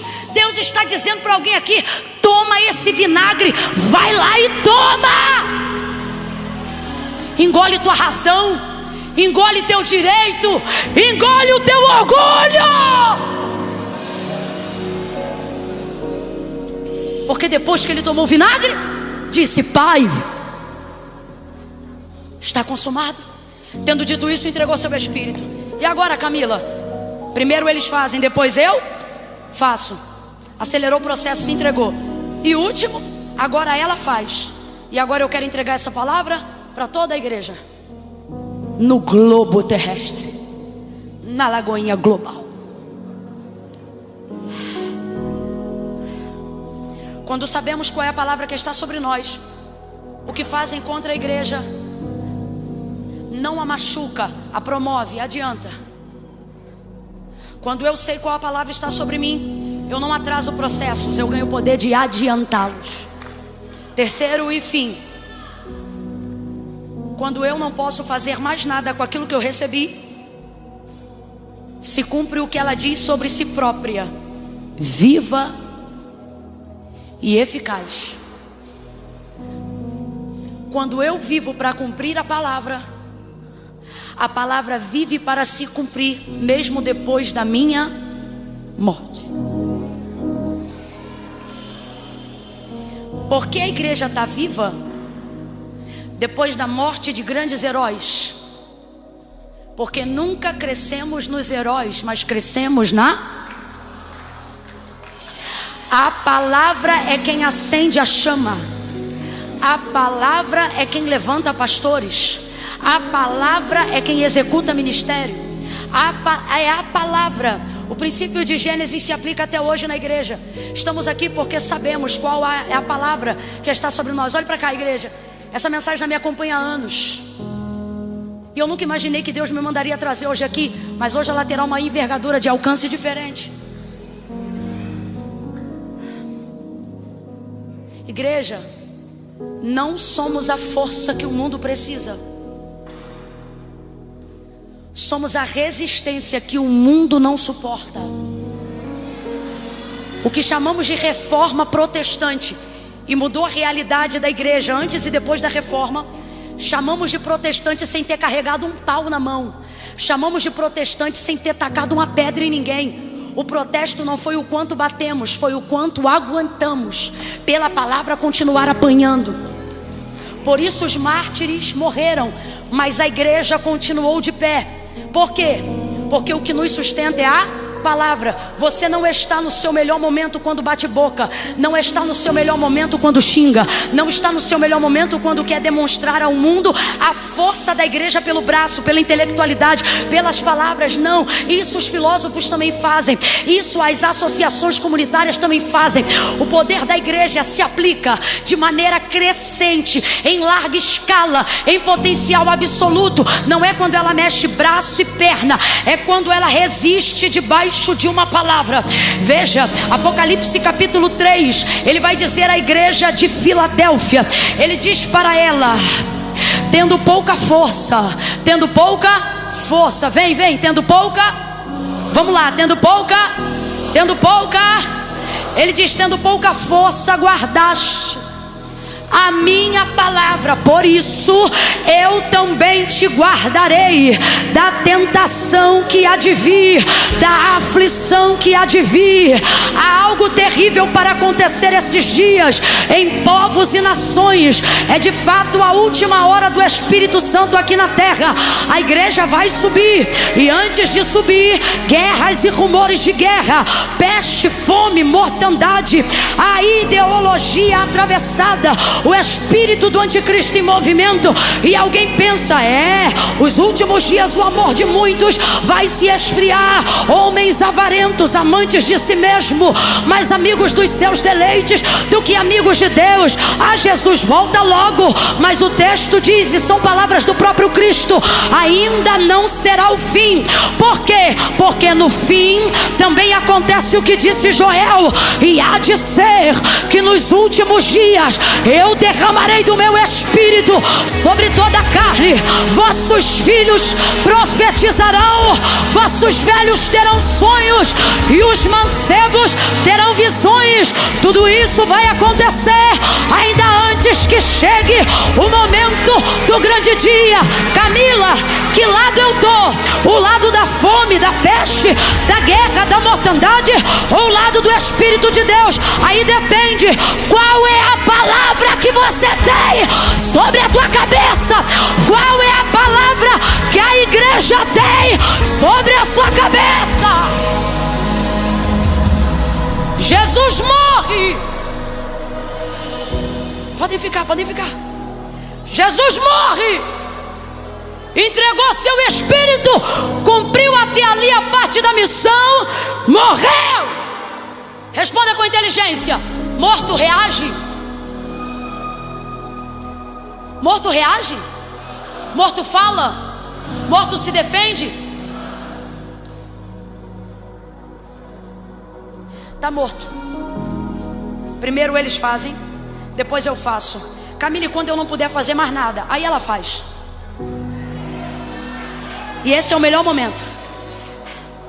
Tem gente aqui que não está morto, mas entenda a aplicação profética do texto para a igreja do século 21.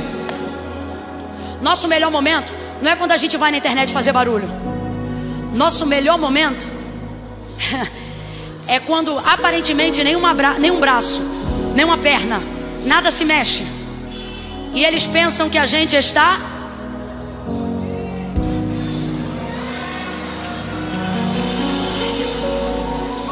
Nessa hora a palavra ganha expediente.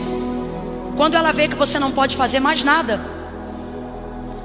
viva e eficaz vai agir sozinha. Fica de pé, fica de pé. Todos, todos, todos, todos. Ajeita essa coluna aí.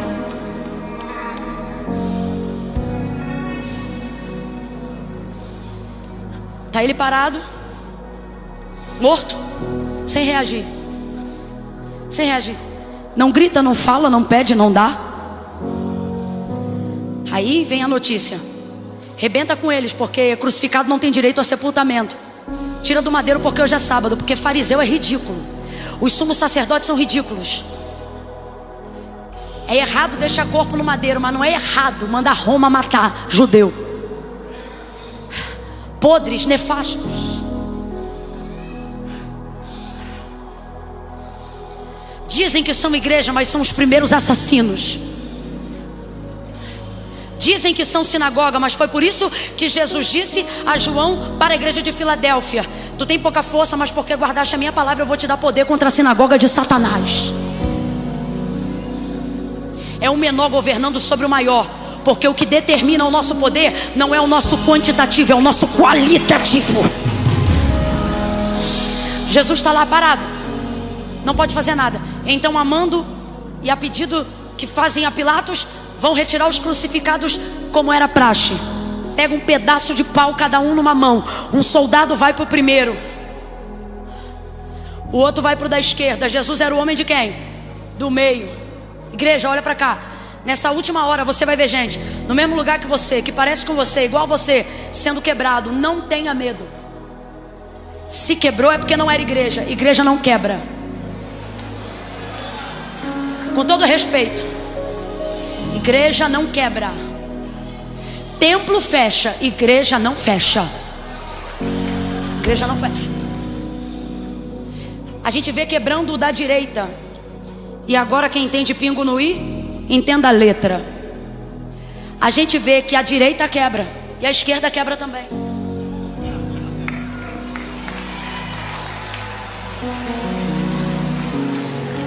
Porque o mundo é sistema e o mundo jaz no maligno. Não pense você que a direita não quebra, porque a direita quebra também. Não pense você que a esquerda é invencível e não quebra, porque quebra também. Os soldados, o mundo, o sistema, Roma, abre o entendimento. Roma tem a marreta na mão e ela quebra quem quiser. Antiga Babilônia, antiga prostituta. O sistema de Satanás está aí. Uma hora ele quebra de um lado, outra hora ele quebra de outro. Mas aquele que estiver com o homem do meio, aquele que estiver com o equilíbrio, o dono da balança, o dono dos pratos, aquele que anda no meio, que traz pro meio. Quebraram os da direita, quebraram o da esquerda. Eu acho esquisito, porque quem quebra, quebra de maneira ordenada. Primeiro, segundo e terceiro. Amém ou não amém? Era como eu faria. Mas não, quebra o primeiro, quebra o terceiro. Por que pula o segundo? Coisas esquisitas acontecem quando a igreja está no meio. Não vou inventar nada teológico. São coisas que não se explicam. Rebenta de um, rebenta de outro. Quando chegam para ele, estão vindo com a madeira na mão. Vão arrebentar ele também. Aí João está parado. Aí ele diz, e aí eu vou usar a minha expressão para explicar o que ele quis dizer. Ele diz assim, ó: eu vi que o testemunho dele é verdadeiro, e eu também digo para que vós o creais. Agora vamos no meu carioquês. O que ele está dizendo é o seguinte: mano, ninguém me contou não, eu vi. E o que eu estou dizendo para vocês é o seguinte: arrebentaram da direita, arrebentaram da esquerda, mas quando chegaram nele, não puderam. Ah, se eu estou de tênis hoje, eu estava pulando dessa altura. Não puderam. Está dizendo que não quiseram? Está dizendo que não tentaram? Está dizendo que não? Está dizendo que não? Se você é igreja, olha para o teu irmão e diz: sozinho. Fala para ele: sozinho vão te quebrar todinho. Agora junta com ele num elo. Faz assim, ó. Eu quero a global agora sim. Se você está acompanhando em casa, quase 18 mil pontos online às 11 horas da noite. Se tem alguém aí, meu irmão, faz um elo com essa pessoa agora. Faz um elo com essa pessoa agora. Começa a sacudir ela de um lado para o outro. Isso. Porque por estes dias, a igreja brasileira, a igreja ao redor do mundo, a igreja perseguida, a igreja promotora, a igreja de baixo, a igreja de cima, a pequena, a grande, a igreja viva de Jesus, vai ver o que Ezequiel viu: um vento que vai começar a soprar dos quatro cantos. Dos quatro cantos, cada osso vai se juntar ao seu osso. Unidade, igreja. Unidade é uma assembleiana pregando numa conferência batista. É reino, é unidade. Osso ao seu osso, cada osso ao seu osso. 1 Coríntios: ora, vós sois não uma instituição, não uma organização. Não somos filantropia, somos o corpo de Cristo na terra.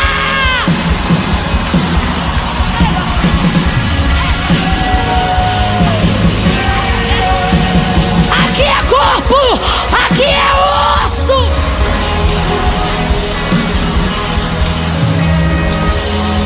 Você que está em casa, vá para a igreja.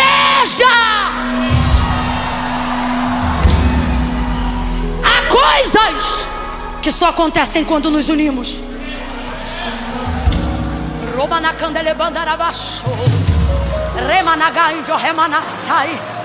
Quem está no relógio pode ir embora, mas quem está entendendo que tem um vento dos quatro cantos da terra que vai começar a soprar em Alphaville,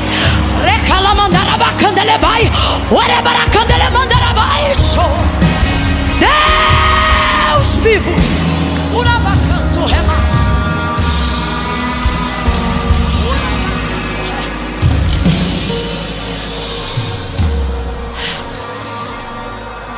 O texto diz que não puderam.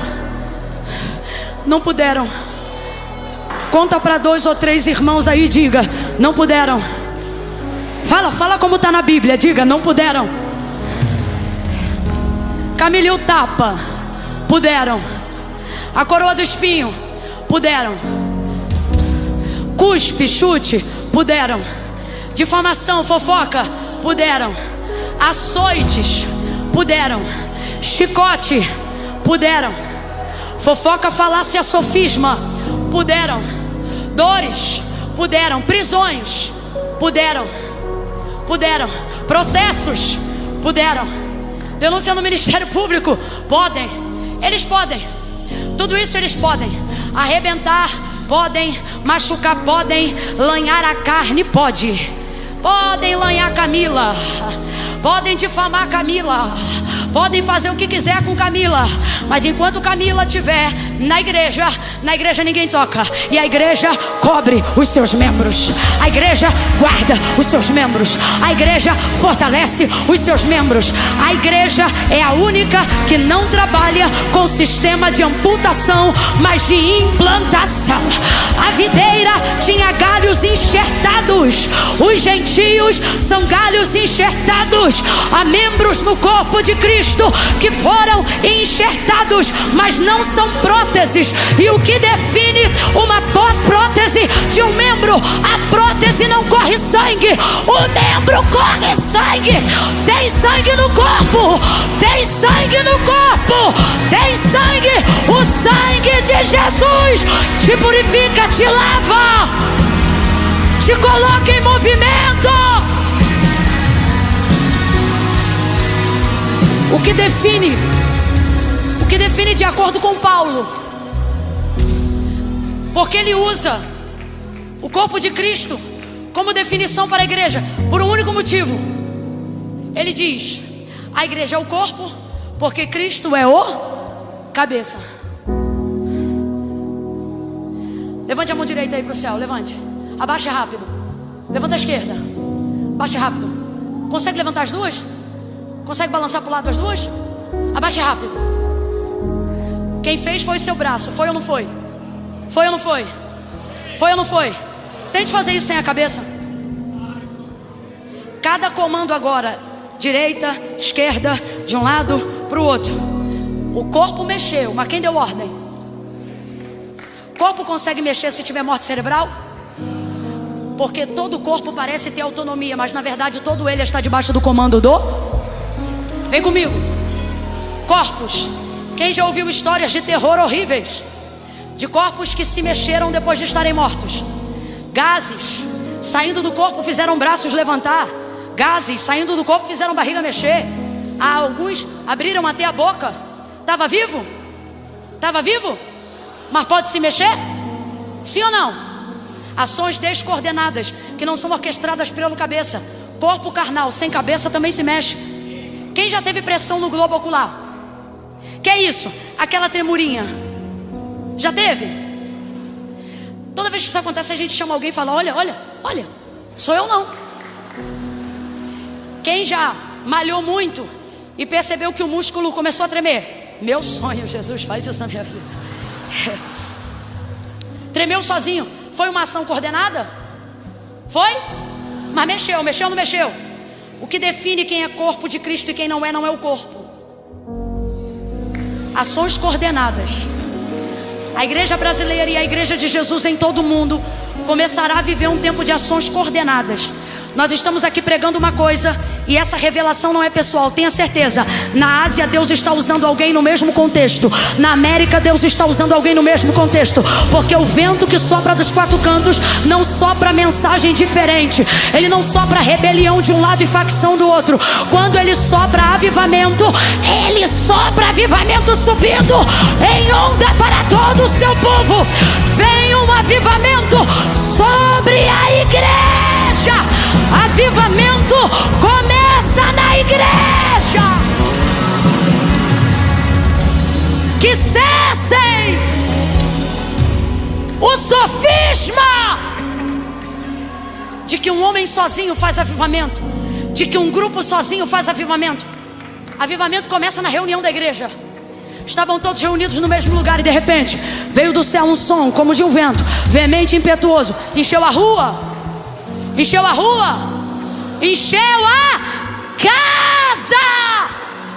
Eu estou irritada. uma indignação em mim que não é minha, é do Espírito. Movimentos descoordenados fora do corpo de Cristo, querendo trazer o nome avivamento. Avivamento começa na casa. Avivamento começa na casa. Não pregue avivamento para a igreja se você não é igreja. Não discuta comigo nos meus comentários se você não é igreja. Estou falando sobre assuntos eclesiásticos. E não tente enfiar na minha cabeça que você lá fora está fazendo mais do que gente que está se subordinando aqui dentro. Não reconhecemos corpo que não esteja debaixo do cabeça. Não chame de avivamento espasmos musculares de membros destituídos do corpo, achando que avivamento se faz com filosofia. Bíblia, Bíblia, Bíblia, Bíblia, Bíblia, Bíblia é a palavra de Deus, é a palavra de Deus.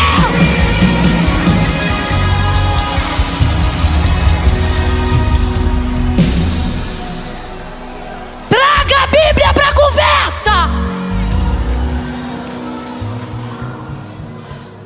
Membros em estado de decomposição, porque pararam de dizer, porque a palavra de Deus diz, e começaram a ir para a internet dizer, porque eu acho, eu penso, eu. Quando se falta ele, logo se começa a dizer eu.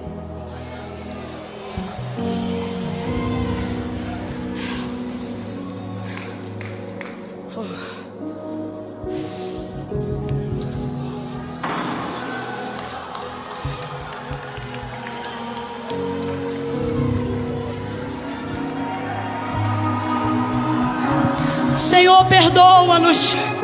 Senhor, tem misericórdia de nós. Senhor, todos aqueles que decidem nessa noite fazer contigo um concerto, todos aqueles que não vão usar o tempo da palavra pregada para dizer, fala com eles, mas eu oro agora por aqueles que ouviram a mensagem e disseram, fala comigo, Senhor. Conserta minha vida, endireita as minhas veredas. Tira de mim o sentimento, a inclinação da apostasia. Deus, eu não quero, Senhor, deixar de ser espiritual. Você tem liberdade agora, faça como quiser, mas esteja diante de Deus. Esteja diante de Deus. Pai, em nome de Jesus, eu quero terminar esse momento que o Senhor me deu a oportunidade através da vida dos teus santos servos. Dos teus santos servos, Senhor, que estão aqui até agora, não por causa de palavra de persuasão humana, porque ninguém suportaria essa gritaria por persuasão humana, mas porque a tua palavra faz até alguém irritante como eu ser ouvido. Ah, só a tua palavra faz isso. Aumenta o nosso temor nessa noite. Nós queremos orar agora porque entendemos que não é o tanto que falamos de ti, mas é o tanto que falamos contigo que vai mudar a nossa casa e a nossa vida. Torna-nos espirituais novamente. Inclina o nosso coração à verdade irrefutável. Que a nossa atenção que estava desviada para fábulas se encontre agora com a escrita do texto sagrado. Que volte o tempo de meditação da palavra. Que as disciplinas espirituais não sejam votos, mas sejam vida diária. Chega de 15 minutos de devocional. Chega. Nossa alma não aguenta mais. Há uma anemia espiritual, nós admitimos. Queremos voltar a provar do teu poder, a ter visões. Perdoa-nos, Senhor, perdoa-nos. Tem de nós misericórdia. Nessa noite nos conduz, não a usarmos todo o tempo para realizar sonhos mas para sermos conduzidos daqui para dezembro num caminho de arrependimento. Que haja em nós maior vontade de se arrepender do que de realizar sonhos, maior vontade de cumprir os teus propósitos do que os nossos próprios desígnios. Tira de nós a contaminação de Roma, tira de nós a contaminação do sistema. Coloca-nos de volta no madeiro mais alto com o homem do meio, Jesus Cristo. Em nome de Jesus, Senhor. Por fim, nós queremos te agradecer, porque se a igreja está aqui até agora, é porque a palavra é viva, e quebrar ninguém quebra. Vão bater, vão humilhar, mas quebrar ninguém quebra. E nós queremos te agradecer por esse poder. Queremos te agradecer por sermos ministros. Queremos te agradecer porque o Senhor nos conferiu autoridade ao compartilhar conosco a tua palavra. A autoridade não está no título pastoral, a autoridade não está no reconhecimento ministerial, a autoridade está na tua palavra. Porque tu pregava o que eles pregavam, mas quem te ouvia dizia: ele fala o que nós sabemos, mas ele fala como quem tem a autoridade. Leva-nos de volta ao quarto, leva-nos de volta a uma vida espiritual que não pode ser negociada. Leva-nos de volta ao lugar secreto, quebranta-nos por dentro. Que essa noite, Senhor, seja uma noite profética, marcante, mas acima de tudo, uma noite que inaugura um antes e depois na nossa conduta espiritual, para que não sejamos tão somente ouvintes, mas praticantes. Ajuda a cada um que ora agora, ajuda aquele que está cansado, ajuda aquele que lê o texto, mas não entende, ajuda aquela que está lutando contra pensamentos intrusivos para tentar fazer uma oração. Espírito Santo, favorece aqueles que querem te conhecer, favorece aqueles que querem se arrepender, favorece aqueles que querem ser igreja, para a honra e glória do teu nome. Nós oramos em nome de Jesus.